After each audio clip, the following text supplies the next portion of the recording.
இன்றைக்கு நாங்கள் fundamentals of nursing introduction பற்றி பார்க்க போகிறோம். இது உங்களுடைய ப்ராக்டிக்கல் எல்லாத்துக்குமே பேஸாக இருக்கும். அதே நேரம் இதை தெரிஞ்சு கொண்டால் மட்டும்தான் உங்களால் ப்ராக்டிக்கல் எல்லாத்தையுமே பெஸ்ட்டாக செய்யக்கூடிய மாதிரியும் இருக்கும். அதில் நாங்கள் முதலாவதாக பார்க்க வேண்டியது டெஃபினேஷனில் நர்ஸ்ண்டா யார், நர்சிங்கண்டா என்னன்றதை பார்ப்போம். நர்ஸ்ன்றது ஒரு ட்ரெயினட் பர்சன், அதாவது மருத்துவத்துறையில் கல்வி பயின்ற ஒரு பயிற்றப்பட்டவர் தான் நர்ஸ். அவங்க ஒரு ஹெல்த் கேர் டீமில் மெம்பராக இருப்பாங்க. ஹெல்த் கேர் டீமுண்டா யார், என்ன இருக்கிறா, யார் இருக்கிறா அப்படின்னு பார்த்தா டாக்டர்ஸ், நியூட்ரிஷனிஸ்ட், லேப் டெக்னீஷியன், இப்படி பல பேர் கொண்ட ஒரு குழு தான் ஹெல்த் கேர் டீம். இவங்க என்ன செய்கிறாங்கன்னு பார்த்தா, ஒரு பேஷண்ட் ஒரு ஆள் சிக்காலேயோ இன்ஜரியாலேயோ வர்றப்போ அவங்களுக்கு ஹெல்ப் பண்ணி அவங்களுடைய ஹெல்த்தி ஆரோக்கியத்தை உயர்ந்த நிலைக்கு கொண்டு செல்கிறவங்களாக இருப்பாங்க. நர்சிங்கண்டா என்னென்னு பார்த்தா அது ஒரு கற்கை, அது ஒரு படிப்புன்னு சொல்லலாம். ஆர்ட் அண்ட் சயின்ஸ் என்று அழகாக சொல்லப்படுது. ஒரு குடும்பத்தினரோடையோ அல்லது தனிநபரோடையோ அல்லது சமூகத்தோடையோ இணைந்து செயற்படுறப்போ நல்ல ஒரு மனநிலை கிடைக்கும் அப்படின்னும் சொல்லப்படுது. அடுத்ததாக நாங்கள் பார்க்க போகிறது நர்ஸ் என்ற சொல்கிற எக்ஸ்பென்ஷன் என்னென்னு பார்ப்போம்.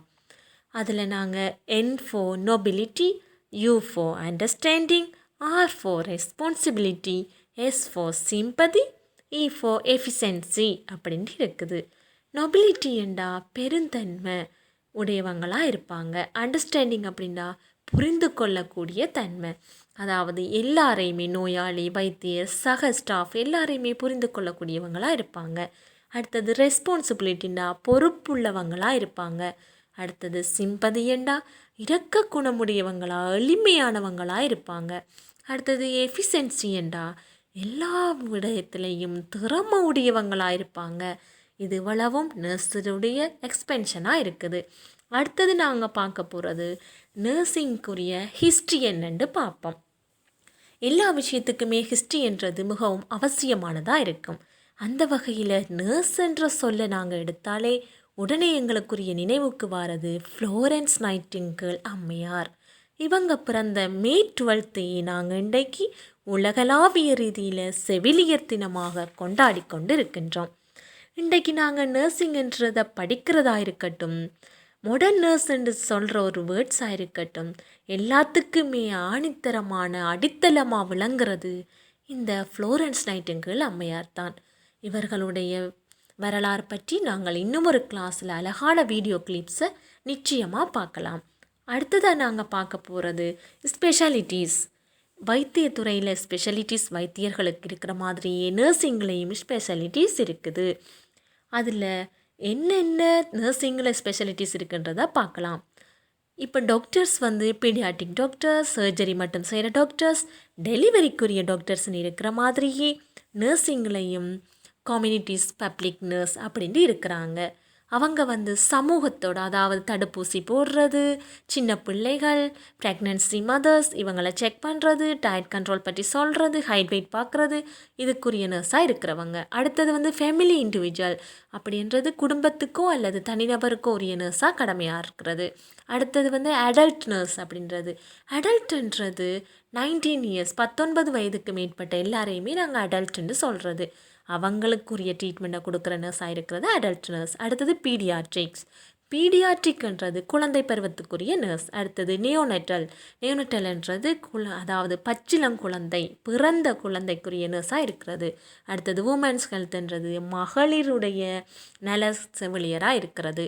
அடுத்தது சிக்கோ அண்ட் மென்டல் ஹெல்த், அதாவது சைக்காலஜிக்கல் மனநலத்தில் இன்ட்ரெஸ்டாக இருக்கிறவங்க படிக்கிறதுக்குரிய நர்சிங்காக இருக்கிறது. இது இவ்வளவுமே நர்சிங்கில் இருக்க ஸ்பெஷாலிட்டியில் மிகவும் பிரதானமானது.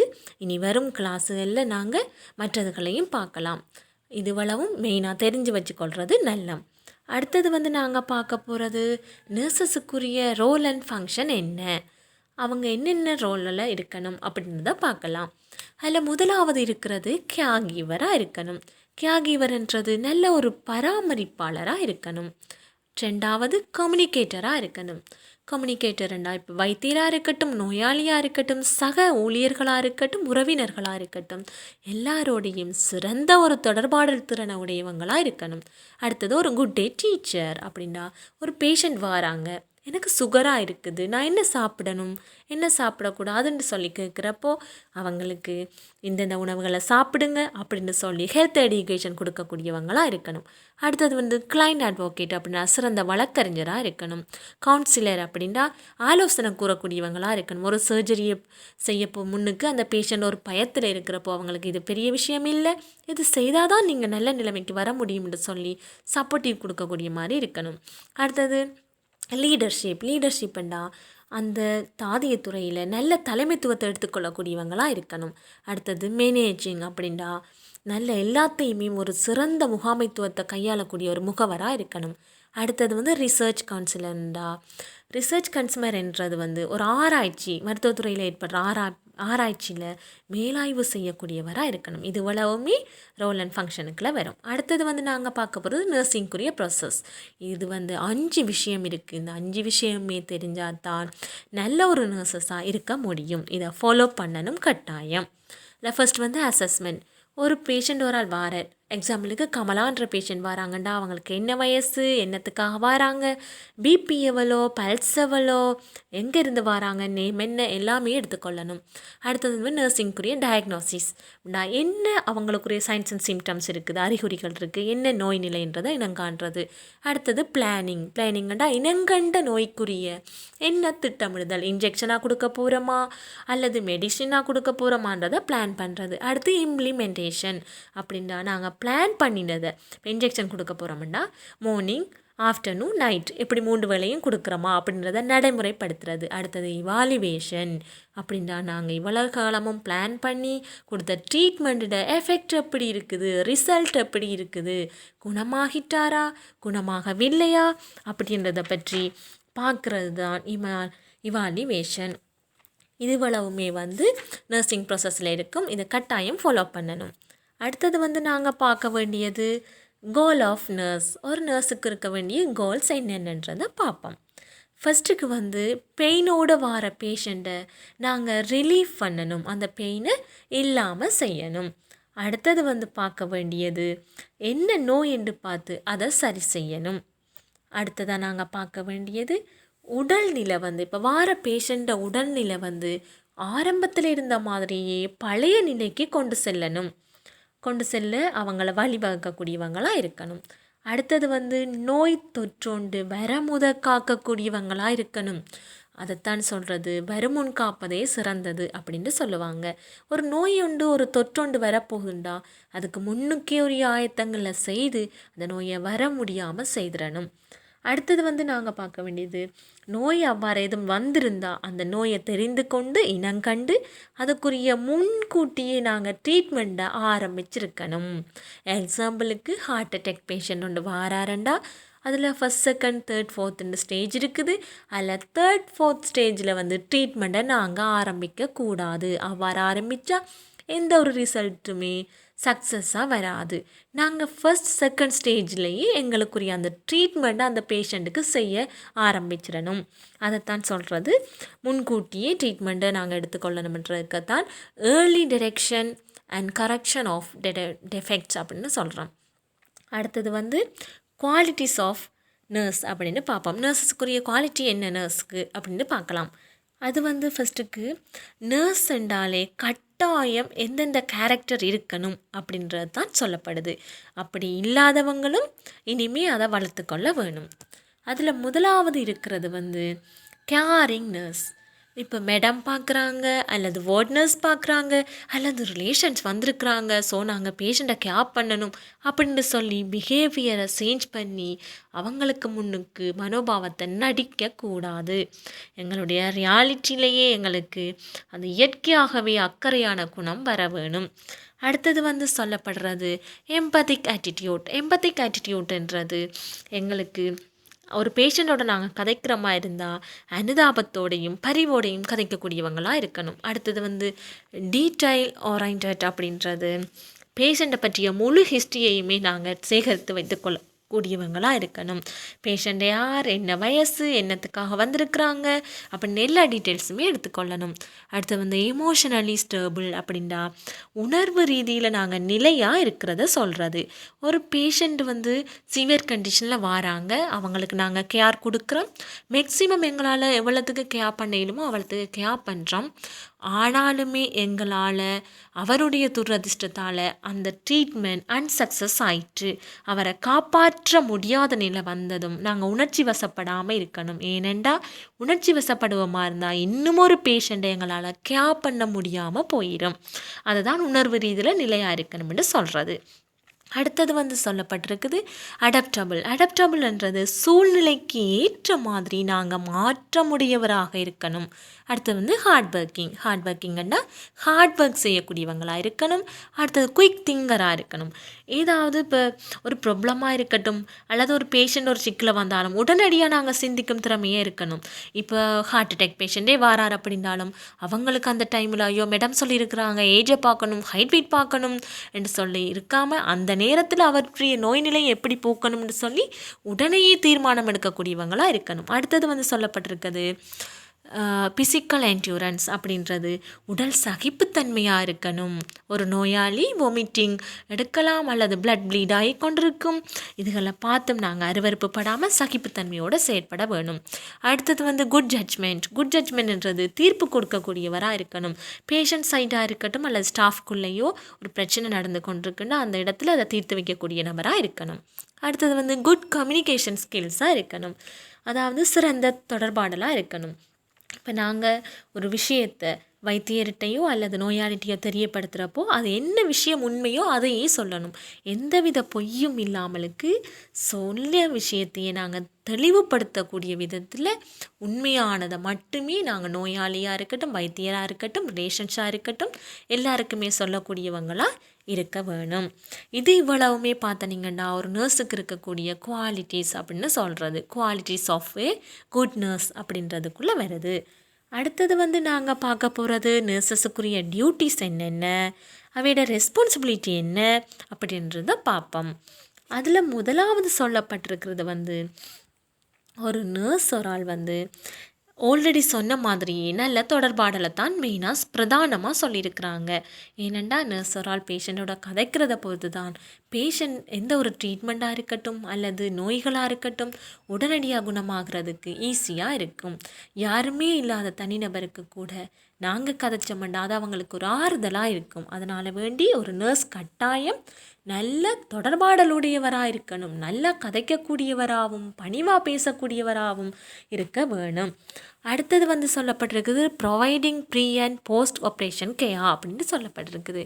அதாவது ஆப்ரேஷனுக்கு முன்னுக்கு நாங்கள் இப்போ ஒரு ஆப்ரேஷன் செய்ய போகிறோம்னா அதுக்கு முன்னுக்கு செய்கிறத சொல்கிறது ப்ரீ கேர், ஆப்ரேஷனுக்கு பிறகு செய்யப்பட வேண்டிய ஆயத்தத்தை சொல்கிறது போஸ்ட் கேர். இது வளத்தையும் செய்யக்கூடியவங்க வந்து இவங்களுடைய ரோல் அண்ட் ரெஸ்பான்சிபிலிட்டிக்குள்ளே இருக்குது, இவங்களுடைய கடமையாக இருக்குது. அடுத்தது வந்து monitoring and administrating medication and இன்ட்ராவர்னஸ் இன்ஃப்யூசன்ஸ் அப்படின்னு இருக்குது. அதாவது இப்போ நாங்கள் பிபி பார்க்குறோம்னா அது எவ்வளோத்துக்கு இருக்குது, பல்ஸ் எவ்வளோத்துக்கு இருக்குன்றதை மானிட்டர் பண்ணுறத சொல்கிறது. அது வந்து நர்சஸோட டியூட்டி. அதே நேரம் அந்த மெடிசின் இப்போ நாங்கள் கொடுக்க போகிறோம் அப்படின்னா அது வந்து அட்மினிஸ்ட்ரேட்டிங்கில் வரும். அதாவது இப்போ இன்ட்ராவர்னஸாக நாங்கள் கொடுக்க போகிறோம் அப்படின்னா ஐவி அப்படின்னு சொல்லப்படுவாங்க. அதாவது நரம்பு வலியூடாக ஒரு மருந்தை உட்செலுத்த போகிறோம்னா அதை சொல்கிறது ஐவின்னு சொல்லி. இதையும் வந்து ஒரு நர்சஸுக்குரிய டியூட்டிஸுக்குள்ளே இருக்குது.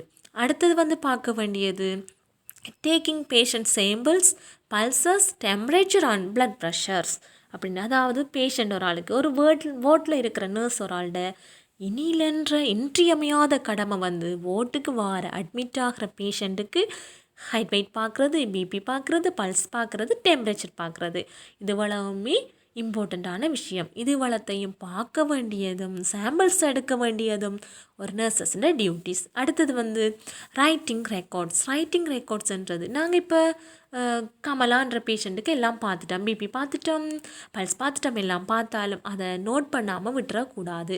அவங்களோட பிஹெச்டியை எடுத்து அவங்களுக்குரிய அந்த பேஜில் நாங்கள் நோட் பண்ணணும்.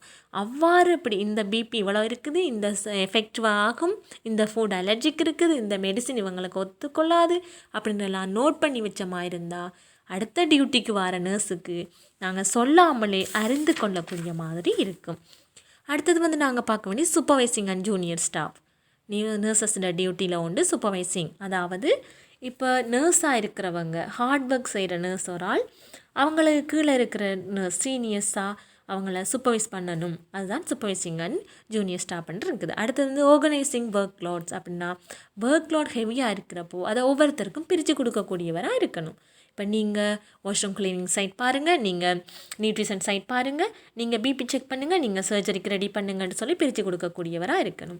அடுத்தது வந்து பார்க்க வேண்டியது providing emotional support to patients and relatives. அதாவது இப்போ ஒரு சர்ஜரி செய்ய போகிறோம், ட்ரீட்மெண்ட்டோட ஆரம்பிக்க போகிறோம்னா பேஷண்ட்டாக இருக்கட்டும், அவங்களோட வந்த ரிலேஷன்ஸாக இருக்கட்டும், அவங்களுக்கு ஒரு பயம் உண்டு வரும். அந்த பயத்தை நீக்கி இது ஒரு சின்ன விஷயம்தான் அப்படின்றத அவங்களுக்கு சப்போர்ட்டிவாக கதைச்சி அவங்களுக்கு வந்து அதை தெளிவுபடுத்தக்கூடியவராக இருக்கணும். அடுத்தது வந்து டியூட்டரிங் ஸ்டூடெண்ட் நர்சஸ். அப்படின்ட்டா இப்போ நீங்கள் ஸ்டூடெண்ட்டாக இருக்கிறவங்க இன் ஃப்யூச்சரில் ஒரு நர்சஸ் ஆகின பிறகு, ஒரு ஸ்டாஃப் ஆகின பிறகு உங்களுக்கு கீழே வர ஜூனியர்ஸுக்கு ஸ்டூடெண்ட்ஸுக்கு நீங்கள் ட்ரைனிங் கொடுக்கக்கூடியவங்களாக இருக்கணும். இது உலகமே நர்சஸுக்குரிய டியூட்டிஸ் அண்ட் ரெஸ்பான்சிபிலிட்டிக்குள்ளே வருது. அடுத்தது வந்து நாங்கள் பார்க்க வேண்டியது இன்டர்பர்சனல் ரிலேஷன்ஷிப். இன்டர்பர்சனல் ரிலேஷன்ஷிப்ண்டா என்ன? ஐபிஆர்ன்னு சொல்லப்படுது. அப்படின்டா என்னண்டா இரண்டு நபருக்கு இடையில் இருக்கிற ஒரு ரிலேஷன்ஷிப் தான் ஐபிஆர். அந்த ரிலேஷன்ஷிப் என்ன கிடைக்கும், அதோட கோல் என்னன்ற பற்றி பார்ப்போம். அது வந்து அதோட பர்பஸ் என்னன்றதை பார்த்த மாதிரி இருந்தால் இன்டர்பர்சனல் ரிலேஷன்ஷிப்னால் ஒரு தனி மனிதன் எப்படி இருக்க முடியுமெண்டா சிறந்த அன்றாட வாழ்க்கையில் பர்சனலில் க்ரோத்தும் டெவலப்பும் ஆகி இருக்கக்கூடிய மாதிரி இருக்கும். மன ரீதியாகவும் அவர் நல்ல நிலையில் இருப்பார். அடுத்து வந்து அவங்க ஒரு என்ஜாய்மெண்ட்டாக ஃபீல் பண்ணுவாங்க, ரொம்ப ஹாப்பியாக ஃபீல் பண்ணுவாங்க. அடுத்தது வந்து நல்ல ஒரு சேஃபாகவும் செக்யூரிட்டியாகவும் இருக்கிற மாதிரி ஃபீல் பண்ணுவாங்க. அடுத்தது வந்து நல்லா புரிந்து கொள்ளக்கூடியவங்களாக இருப்பாங்க, எல்லா விஷயத்தையுமே புரிஞ்சு நடக்கக்கூடியவங்களாக இருப்பாங்க, தான் யார் அப்படின்றதையும் புரிந்து கொள்ளக்கூடியவங்களாக இருப்பாங்க. மற்றது அவங்களுக்கு வந்து தனிநபராக இருந்தாலும் அவங்களுக்குரிய கான்ஃபிடென்ட் வரக்கூடிய மாதிரி இருக்கும். அடுத்தது நாங்கள் பார்க்க வேண்டியது இன்டர்பர்சனல் ரிலேஷன்ஷிப் ஃபார் நர்சஸ். நர்சஸுக்குரிய இன்டர்பர்சனல் ரிலேஷன்ஷிப் எப்படி இருக்கும், அதனுடைய கோல்ஸ் என்னென்ன, பர்பஸ் என்னென்னு பார்ப்போம். அப்படியான நர்சஸ் வந்து பாசிட்டிவ் ஆட்டிடியூட்டுடையவங்களாக இருப்பாங்க, நல்ல ஒரு கம்யூனிகேட்டர் மெயின்டைன் பண்ணுறவங்களாக இருப்பாங்க, எல்லாமே கோஆர்டினேட் பண்ணுறவங்களாக இருப்பாங்க, எல்லோருடையும் சேர்ந்து ஒரு ஒர்க்கை ஃபினிஷ் பண்ணக்கூடியவங்களாக இருப்பாங்க, எல்லாத்தையும் புரிஞ்சு அனுசரித்து போகக்கூடியவங்களாக இருப்பாங்க, ஒரு ப்ராப்ளம் வந்தால் அதை சமாளிக்கக்கூடிய முடிவெடுக்கக்கூடியவங்களாக இருப்பாங்க, அந்த ப்ராப்ளத்தை பெருசாக எடுக்காமலுக்கு அதை ஷார்ட் பண்ணிட்டு போகக்கூடியவங்களாக இருப்பாங்க. இது இவ்வளவுமே நர்சஸுக்குரிய இன்டர்பர்சனல் ரிலேஷன்ஷிப்புகளை இருக்குது. அடுத்தது வந்து நாங்கள் பார்க்க வேண்டியது இன்டர்பர்சனல் ரிலேஷன்ஷிப் ஃபார் பேஷண்ட். பேஷண்ட்டுக்கு இன்டர்பர்சனல் ரிலேஷன்ஷிப்னால் என்னென்ன பர்பஸ்ன்னு பார்ப்போம். அது வந்து இவங்க ரொம்பவே சேஃபாக இருக்கிற மாதிரி நினைப்பாங்க பேஷண்ட். அதே நேரம் உண்மையை சொல்கிறதுக்கு முன் வருவாங்க, எங்களோட ஒரு நம்பிக்கை வரும். அதே நேரம் எல்லா ட்ரீட்மெண்ட்டுக்குமே கோஆப்ரேட் பண்ணுவாங்க. இயலாதுன்னு சொல்லியோ அல்லது இடையூறையோ தராமலுக்கு கோஆப்ரேட்டிவ் பண்ணி சப்போர்ட்டிவாக இருப்பாங்க. அடுத்து வந்து தொடர்பாடல் வந்து சிறந்த முறையில் இருப்பாங்க, சமூகத்தோடு இணைந்து செயற்படுறதுக்கு ஆரம்பிப்பாங்க, நல்ல பாசிட்டிவ் எனர்ஜி உடையவங்களாகவும் இருப்பாங்க. இது இவ்வளவுமே இன்டர்பர்சனல் ரிலேஷன்ஷிப் ஃபார் பேஷண்ட்டுக்கு இருக்கும். இப்போ நர்சிங்கண்டா என்ன, ஹிஸ்ட்ரி எப்படி இருக்கும், குவாலிட்டிஸ் எப்படி, அவங்களோட டியூட்டிஸ் என்னென்ன, ரெஸ்பான்சிபிலிட்டிஸ் என்னென்ன, அவங்களுக்குடைய கோல்ஸ் என்னென்ன அப்படின்னு பார்த்து லாஸ்ட்டாக நாங்கள் அவங்க இன்டர்பர்சனல் ரிலேஷன்ஷிப் பற்றியும் பார்த்துருக்குறோம். இதை தயவு செய்து பாருங்கள், நல்லா படிங்க, படித்து விளங்காததை நோட் பண்ணி வச்சுருந்து கமெண்ட்ஸில் 1 by 1 போடுங்க, அதுக்குரிய விளக்கத்தை நாங்கள் தருவோம். ஓகே, இது வரைக்கும் இந்த வீடியோவை பார்த்த எல்லா ஸ்டூடெண்ட்ஸுக்கும் thank you so much. All the best.